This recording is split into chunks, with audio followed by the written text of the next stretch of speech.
എനിക്ക് മലയാളം ഇഷ്ടാണ്. പക്ഷെ ഞാൻ പറയുന്ന മലയാളം എനിക്ക് റെക്കോർഡ് ചെയ്ത് കേൾക്കാൻ ഒട്ടും ഇഷ്ടല്ല. ഒരു 3-ാം ക്ലാസ് മുതൽക്ക് 7-ാം ക്ലാസ് വരെ എന്റെ എല്ലാ ഫ്രണ്ട്സും നോൺ മലയാളീസ് ആയിരുന്നു. ഈ തമിഴ്നാട്ടിൽ നിന്നും കർണാടകയിൽ നിന്നും വന്ന പിള്ളേർക്ക് എന്റെ ഭാഷ അറിയൂല്ല. എനിക്ക് അവരെ ഭാഷ അറിയില്ല. അങ്ങനെ അവരോട് ഇംഗ്ലീഷ് പയറ്റി പയറ്റി ഞാനൊരു എക്സ്പേർട്ടായി. പോരാത്തതിന് സെക്കൻഡ് ലാംഗ്വേജ് ഹിന്ദി ആയോണ്ട് 5-ാം ക്ലാസ്സിൽ എത്തിയിട്ടാണ് എന്റെ ജീവിതത്തിൽ ആദ്യമായിട്ട് ഞാൻ തറ പറ എഴുതി പഠിക്കുന്നത്. പിന്നെ എന്താന്നറിയില്ല തന്നെ ഇംഗ്ലീഷ് ബുക്സും, മ്യൂസിക്കും, മൂവീസിനോട് ഒരു അതിയായ ഇഷ്ടം.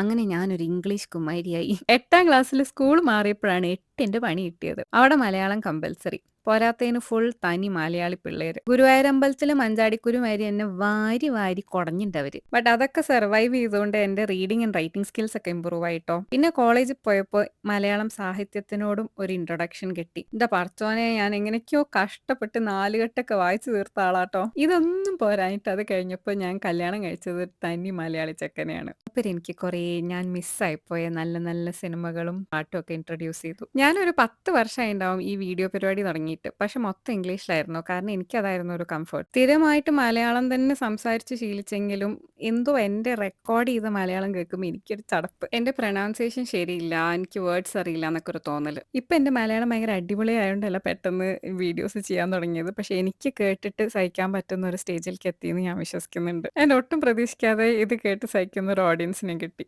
നന്ദിയുണ്ട് കുട്ടികളെ.